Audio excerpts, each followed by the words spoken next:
Hi, everyone. In Parashat Emor, the Kohen Gadol is referred to in terms of being the one, Asher Yutak Shemen HaMishcha al Rosho. He's the one who is anointed with the anointing oil. And I want to explore for a few minutes the idea of the anointing oil in Judaism, particularly from Maimonides, from the Rambam's point of view. The Shemen HaMishcha, it's very interesting. It was used to anoint some of the central institutions and leaders within the Jewish people. Namely, the Mishkan was anointed, a king was anointed, the Kohen Gadol was anointed, all the vessels in the Mishkan were anointed, etc. And the question is, what is this idea of anointing? And what's also interesting is that Maimonides, the Rambam, lists making the anointing oil or having it ready for when you need to use it, or perhaps using it. There are different formulations within the Rambam. He lists that as a separate commandment, even though generally commandments that are about preparing for another commandment, usually they're not listed as one of the 613 commandments. For example, making the sukkah is not the commandment. That's preparing for the actual commandment of sitting in the sukkah. But in this one case, the Rambam lists a commandment that seems to be preparing for other commandments as a commandment in and of itself. And the question is why? And what I believe is, if you look carefully in the Rambam, in the Guide to the Perplexed, the Moreh Nevuchim, where the Rambam talks about reasons for the mitzvot, he talks about the anointing oil, and he says the reason why the anointing oil is special is for two reasons. One is there's a pleasant aroma, which is experientially it's a positive.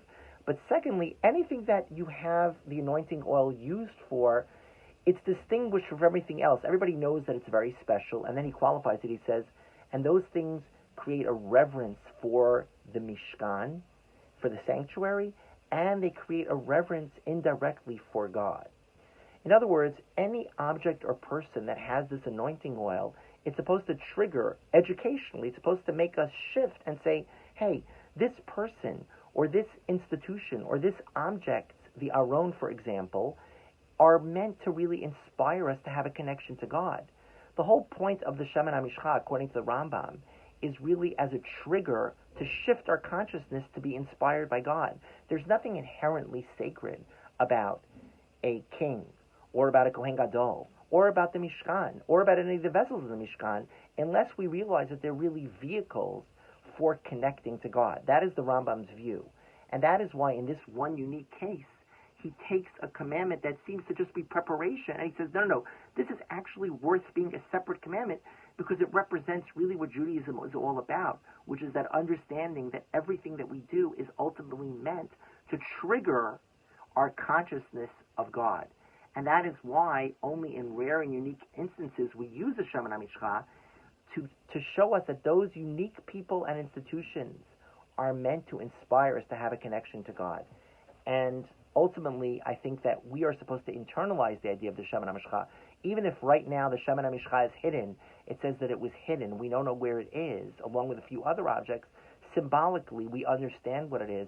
And when we approach our lives, and we approach our teachers, and we approach Torah, we're meant to understand that the way that we elevate ourselves is by recognizing that all of these commandments and religious objects and religious leaders are simply vehicles for connecting to God. That's the idea of Judaism. That's the idea of halakha. That is what Jewish law is meant to do. It's meant to shift our consciousness in the direction of having reverence for God.